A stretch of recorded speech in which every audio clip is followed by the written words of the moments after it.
Hello, critics, non-critics, and friends. Welcome to the Film Optics Podcast, where we take a glance into blockbusters, indie films, and everything in between. I'm your host, Christian, and as always, I'm joined by my partner in film, Devin. And today we're here to cover and review the latest Marvel film of 2023, The Marvels.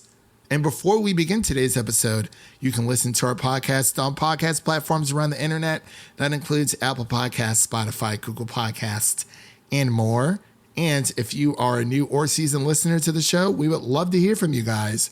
Follow us on Instagram, Twitter, and Threads at FilmOptics, or you can email us at FilmOptics, that is optics with an X, at gmail.com for any movie-related questions. Devin, what's going on? How you been, buddy? How you feeling? Feeling good. Just got through our Glorious Purpose Loki Season 2 review. That was a good time. Great season, great series. Now we're here. Definitely a different vibe for this one, but should be a good time. Yeah, I feel like the vibes are, it's very different from Loki, but for me, it's all the higher, further, faster type situation. I think the vibes for me are to a certain point. It really just depends. We're definitely going to get into this review here for the Marvels. Before we do, just want to let you guys know, we're not going to get into spoilers for this, especially for the two post-credit scenes. There are two post-credit scenes in this film that we're not going to talk about. We are going to keep this spoiler-free for everyone to enjoy, because we do want people to go see the movie and, of course, form their own opinions. We hope that you enjoy it as well. And yeah, I'm glad that you've been good. We're kind of just, doing a little batch recording here today. And it's Marvel Friday for us, Superhero Friday, however you want to call it, Heroic Friday, Fantastic Friday, all that jazz. But as we mentioned, we are going to be getting into our spoiler-free review of the Marvels. No spoilers whatsoever. I just want to make that very clear for this review. So without further delay, we'll be right back after this introduction to the Marvels. It's been unbelievable. Holding on to this for so long and just seeing all these incredible things coming to life. Cut to Marvel Flip logo. It's been a long time coming. I think there are a lot of fans who have been patiently waiting to see what Captain Marvel has been up to. Danvers, Nick Fury. prodigal child of the Milky Way. After the first film, we're at an interesting spot. She's dealing with being on her own. And then suddenly she's thrust into a situation with this new team, grappling with what it means to be a leader. I know that this situation isn't ideal, but got a plan. I'm really excited for audiences to see the kind of Marvel movie they haven't seen before. It's been really cool teaming up together. We've just had the best time. That's the kind of stuff you can't plan for. It's just chemistry. It's just magic. I feel like I'm winning at life at the moment. Captain Marvel, you took everything from me. I think these three heroes are really special, so I'm really excited for audiences to see these three women come together on the big screen. I'm feeling so many feelings right now.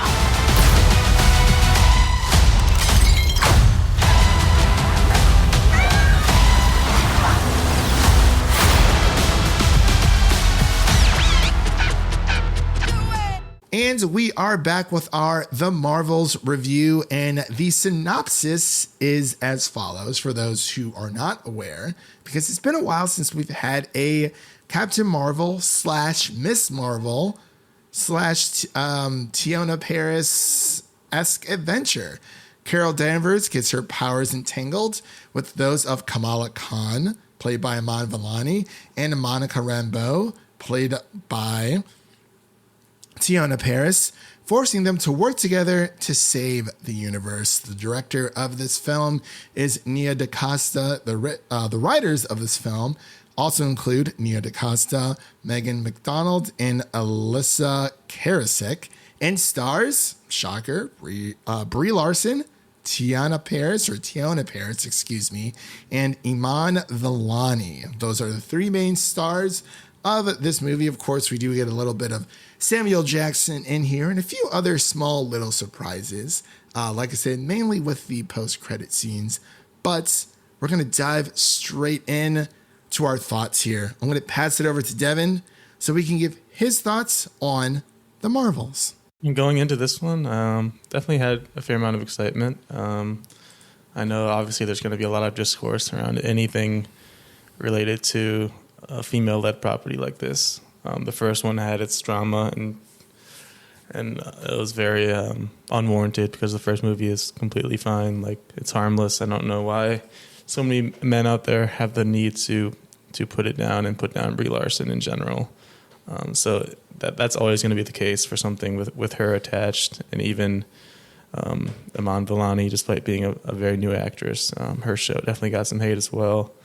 And I just think that this trio of actresses just does such a good job, and their chemistry on screen is so great. Obviously, there are some issues with this movie. I don't think it's as bad as some people want to say it is. Some people are saying this is like MCU is crumbling type of bad. I just don't think it's that bad, but I also don't think it was particularly very good because of some of the issues that come up with this one.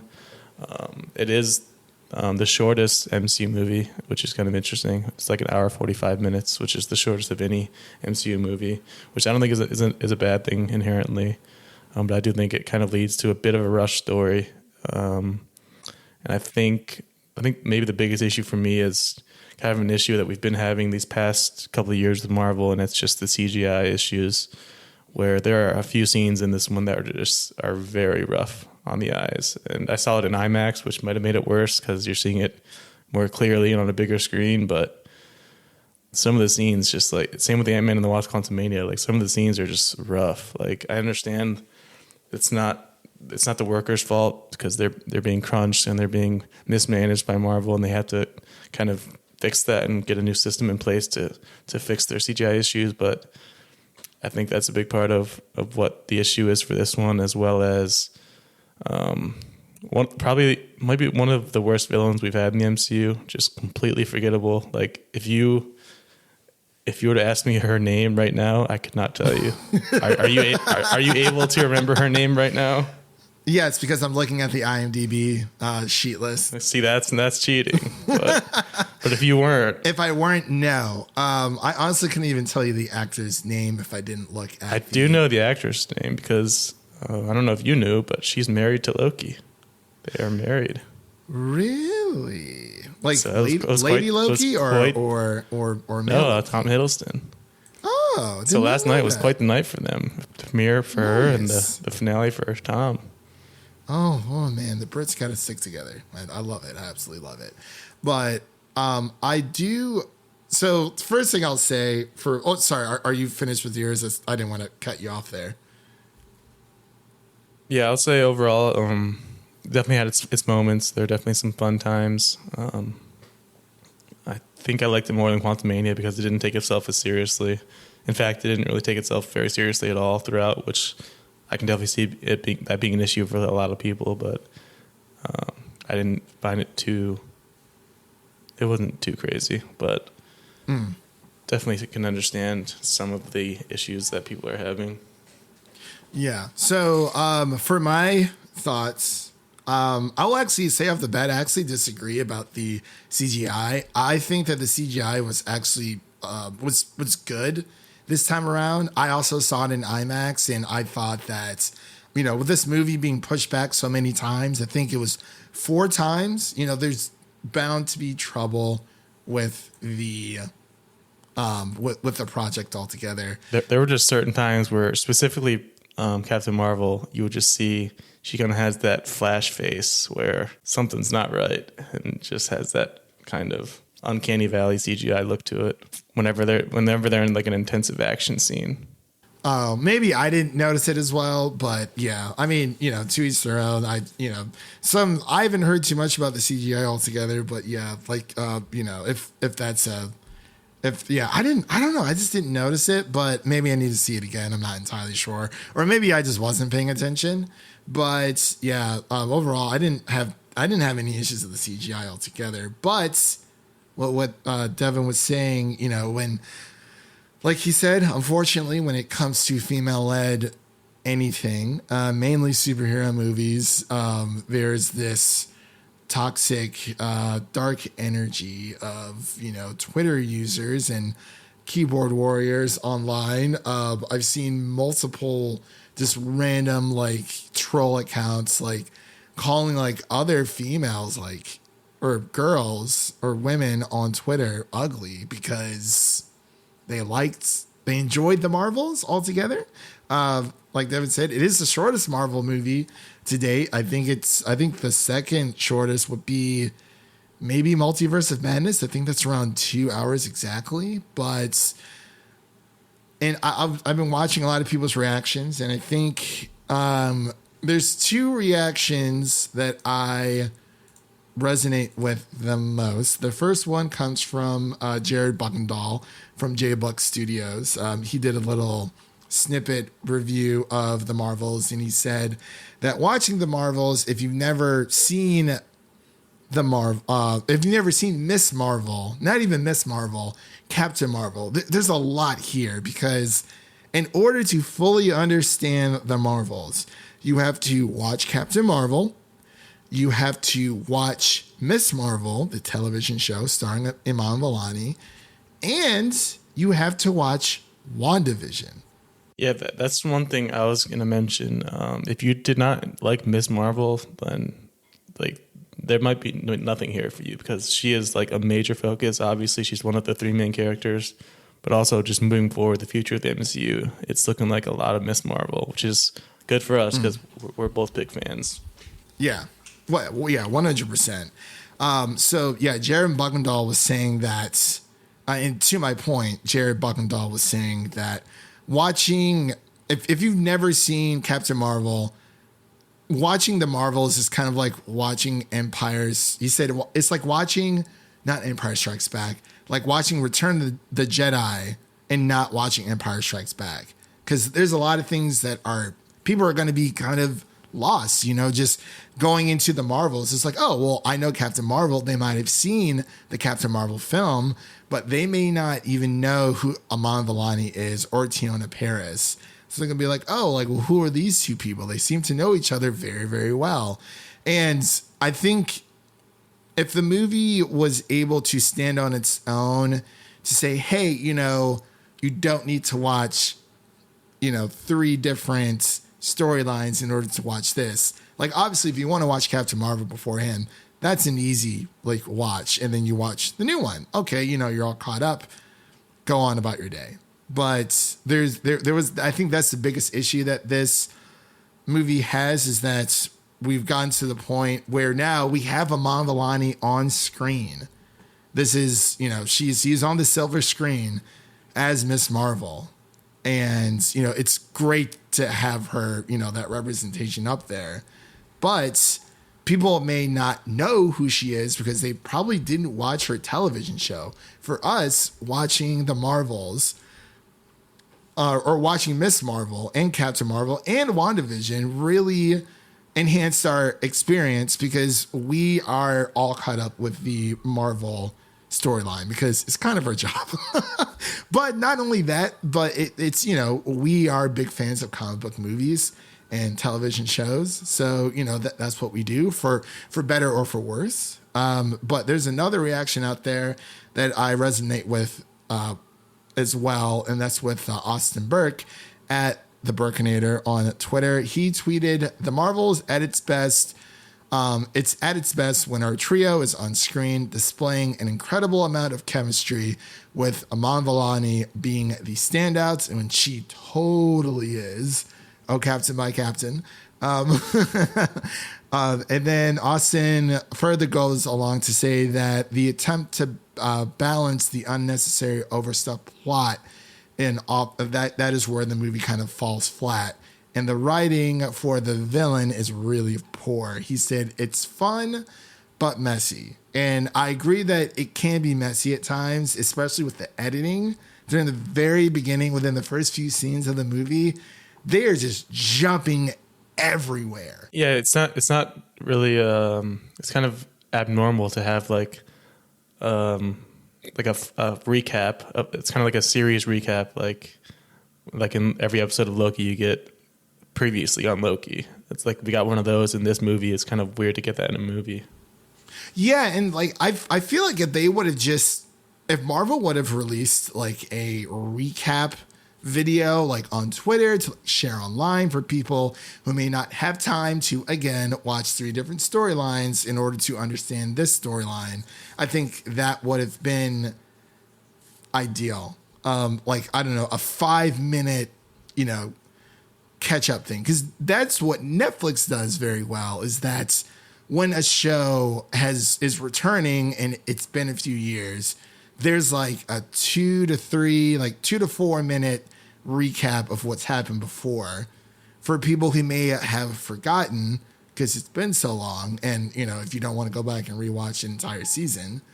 But yeah, it felt a bit all over the place. I think the 2 biggest issues I had, I'm not trying to knock on the movie because I did enjoy it. I thought it was a lot of fun.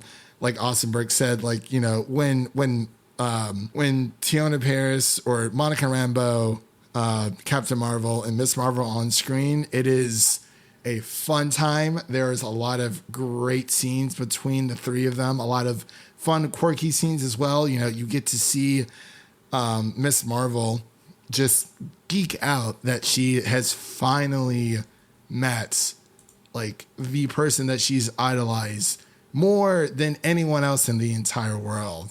And she's acting as if any fan would act if they met like their childhood hero or just a celebrity or whoever it may be that they look up to that, that's not really a part of your life. So I thought that was great. And I thought the action was amazing. It was really interesting how they were able to have their powers intertwined for a certain time where it's like you really had to explain how that works or else it wasn't going to. And I think it worked for the most part because I think it's when either like 2 or I think it's at least 2 out of the 3 use their powers simultaneously, it causes them to switch. Yeah, I really like the dynamic they had with the power switching thing, and I think they did a good job of representing that on screen and the hijinks that can ensue from that, and just them figuring it all out. Exactly, yeah, and that's what I think that's what this movie does really well. It's just, outside of like, I thought it was beautifully shot. I saw it in IMAX, it looked great. Me personally, I thought the CGI looked really well. It's not mind-boggling or anything, but like, it's better than what we've seen with, not the previous Marvel movie, which was Guardians of the Galaxy, but Ant-Man and the Wasp, and of course, with Secret Invasion, it looked leagues better. I don't know if I agree with that one, to be honest. I think it reminded me of Quantumania. That was the biggest issue. Another thing I was going to bring up. This is kind of just an MCU issue as a whole. But they just are so all over the place when it comes to the tone for Nick Fury. Like, he is a completely different person in this movie. And I understand part of it is like, at one point he probably was a Skrull, and that's a different person. But to have the Nick Fury we got in Secret Invasion, which was pretty much completely serious for the most part, and then in this movie where he is literally every line he has is him either cracking a joke or just like doing or saying something funny, just felt off. I mean, we're used to having Nick Fury crack those jokes, but to crack them like back to back to back to back, yeah, it was like literally everything every time he said anything. Yeah, and I think that might be to the point where, he knows Carol personally. I mean, obviously, he knew Tony Stark personally to a point, but, he had adventures with Carol and then, of course, with Monica Rambeau. But yeah, I do agree that, depending on the Marvel movie or television show, if Nick Fury shows up, it is all over the place. But the Kree and the Skrulls are both in this movie. And while we're, the Skrulls are here, and I was thinking like, okay, what is happening back on Earth? Because Secret Invasion said that they're everywhere, and I think that show really messed up a lot of stuff. It's made it very messy. Not saying that this, made it further messy because, the Skrulls are scattered throughout the galaxy. They don't really have a home. But back to the villain really quick. I got to say, if I wasn't looking at IMDb right now, I could not have told you what the villain's name was. She literally just sprouts up, and there's like, here's the villain. This is what you get. And she's been in other Marvel properties before, but it's like she was and I hate to sound negative, but she was kind of forgettable then. Like, I remember her in the first Marvels movie. I believe she was in Captain Marvel. Was she? I don't know if she was in anything else. She was somewhere. I swear I've seen her somewhere. I don't see it on her IMDb. I don't see it on IMDb either. Maybe she was somewhere.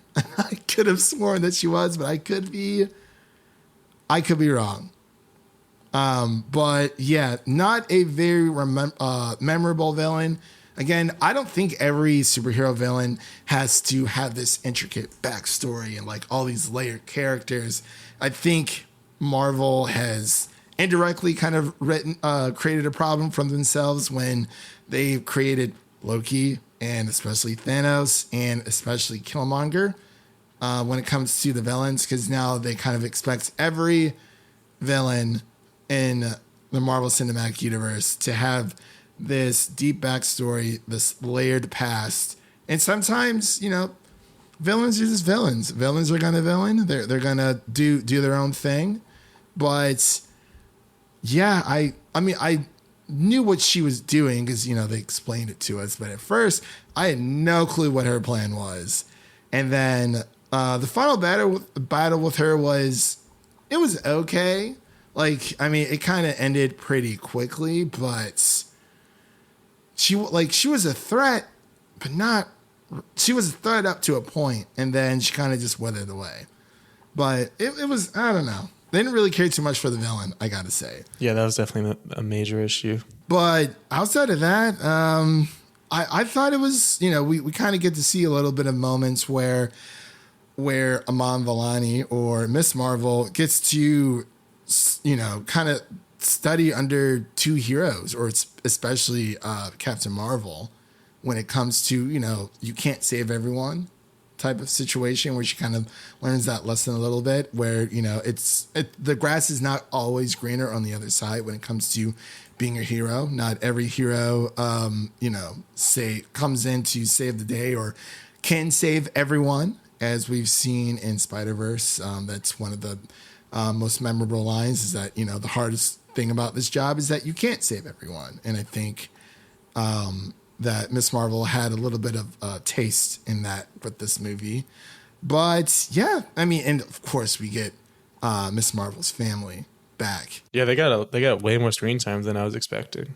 They were in the whole movie. Pretty much. It reminds me a little bit of Blue Beetle almost, in a way, where, the family doesn't necessarily take too much of a backseat. Like, they're kind of part of the story in a way, and, they get a lot more screen time, and they just were able to, have fun with it. It was great to see, Miss Marvel's parents, Kamala Khan's parents, back in the mix. But yeah, let's get into our final thoughts and our ratings here. Devin, I'll pass it back over to you. Yeah, final thoughts. I think this movie is just kind of a middling Marvel movie overall. Like, there's a lot of issues, but there's also a lot to like, which you can say about a lot of Marvel movies. But I think this one, it's definitely getting some unfair hate because of the obvious reasons. And overall, if you like Miss Marvel at all, like, you need to see this movie because she is the star and will continue to be a star of the MCU, which is very cool to see. Definitely make sure you hang around for the mid-credit scene, because that's also a very big deal for the future of the MCU. Sets up a lot of interesting things. And I think for me, the end kind of clip of this movie and the mid-credit scene were my favorite part, which isn't always necessarily a good sign for a movie, but I think overall, for me, the biggest issues were the villain being possibly the worst in the MCU. And then also we get, I mean, if you can think of a worse one, feel free to let me know, but I don't know. Ghost was pretty forgettable too, from Ant-Man and the Wasp too. yeah, that's up there. But I think she's coming back. Isn't she coming back for Thunderbolts? I think so. Yeah. She is coming back for Thunderbolts, so she might have a redemption arc because Marvel is good at, they're really good at like introducing like a villain that isn't super well liked or like it's kind of like meh. And then like they get like a revamp and then everyone loves them. Heck, they did it with Thor. Because Thor's storyline was drowning after The Dark World. And especially after Age of Ultron. Like, I did not care about Thor. And then Thor Ragnarok came out and they were able to like revitalize him. So hopefully they'll be able to do the same for Ghost. Yeah. And then I mentioned the CGI. I think the main reason the CGI is off for me, I think just in general for Captain Marvel and her power set, it just doesn't look very interesting visually. And there's not really much you can do because she's kind of just like a ball of energy. Like that's kind of just what her power is at the end of the day. Yeah. It's kind of hard to make that look interesting. I think that's a big part of it for me. But like I said, I loved the three of these actresses on screen together. I think they are some great characters, and I think at the end of the day, it was a good time. But the story felt very rushed at times, and like you mentioned, some of the editing was a bit off. So with all those issues, I'd say the good still outweighs the bad. I would still recommend it for the most part. I'd probably give it around like a 62 overall. Like obviously there's still those issues, but it's pretty harmless at the end of the day. Like you can just sit down and get through this one quickly, and if you like these characters, then it's an easy watch. But if you don't, it's going to be an issue. Well said, honestly. And I also just want to kind of point out their new, like the costumes look great. Like their old costumes, even like the new costumes they get throughout this movie, they look like very, very sharp. But yeah, pretty much my final thoughts, they kind of align with Devin outside of the CGI thing, but I feel like that's a bit fair because it's like, I don't know, maybe I'm used to like balls of it, like Dragon Ball Z, I'm used to that kind of stuff. So that kind of what it reminds me of for Carol Danvers' power set, excuse me. But yeah, I agree with Devin. I think the good definitely does outweigh the bad. I think we've pretty much enjoyed it for what it was. I would give it a 65 out of 100. Nothing super crazy. Devin gave it, you said 62 out of 100? Yeah. Yeah. So, I feel like that's totally fair. It's not a bad movie, but if, like Devin said, if you are a Iman Vellani fan, if you are a, Kamala Khan, Miss Marvel, or Captain Marvel. Yeah, I mean, the end of this movie had me just very excited for the future. And I think that's kind of what Marvel's obviously known for. And I like how we're finally able to, I mean, obviously can't talk about it, but Iman Vellani, Miss Marvel is like she's the main character focal point. And I can't wait to see where else she appears. It's going to be a lot of fun. And, she's Iman Vellani is a massive MCU fan herself. And I think that makes it that much more enjoyable is that you have someone who is like, I think she's like in her mid-20s or early 20s. She's a big Kamala Khan fan. Like she basically... Yeah, that's what makes it feel so real on the screen. Yeah. It makes it feel so real, and the passion that she puts into it, and like her line delivery, like all like every word that was written for her, it's just great. Like she's so funny and just the biggest like fangirl in the world. Like, a little bit dorky, a little bit awkward, but she still knows how to pack a punch. So with all that said, Devin gave a 62 out of 100 for the Marvels, and I gave it a 65. So I believe the medium will be like a 63.5. Or is that a 64.5 math-wise? We can say 63.5 just to make it a little bit easier. So that will be our official podcast score, 63.5 out of 100 for the Marvels. So with all that said, that does conclude today's episode. If you enjoy what you heard, make sure to subscribe to our podcast on your preferred podcast platform of choice. And make sure to follow us on Twitter, Instagram, and Threads at Film Optics. That is Optics with an X. And don't forget to share an episode of our podcast with a fellow movie lover, whether it be your mother, your brother, or your significant other. Spread the love for the Film Optics podcast to a movie lover in need. And now let's take a sneak peek of what's coming up next on the show. What's coming up next that you can look forward to is going to be The Hunger Games, The Ballad of Songbirds and Snakes. I believe we're also covering Poor Things as well, as soon as I can see it, because Devin's already seen it. You're not ready. I'll just say that. Oh boy. We can try to do Next Goal Wins, possibly, because I do want to check that out for Taika Waititi's next film. We're big Taika fans around here. But as far as new releases that you can listen to as of right now, we just finished our Loki Season 2 review, episodes 2 through 6, the final 5 episodes of Loki Season 2 that you can look for, that you can check out on the podcast right now as it's recording. And our Invincible Season 2 review, Part 1, episodes 1 through 4, and our Five Nights at Freddy's review. That is spoiler-free for everyone to listen to at your leisure. So, thank you all for listening. If you enjoy the show, please take a moment to leave us a 5-star rating and review on Apple Podcasts and Spotify, and stay connected with us by following us on Twitter, Instagram, and Threads for the latest updates. That was Devin, and I'm Christian, signing off. And remember, life is like a movie, so go out there and make it a blockbuster. Peace. Higher, further, faster, baby.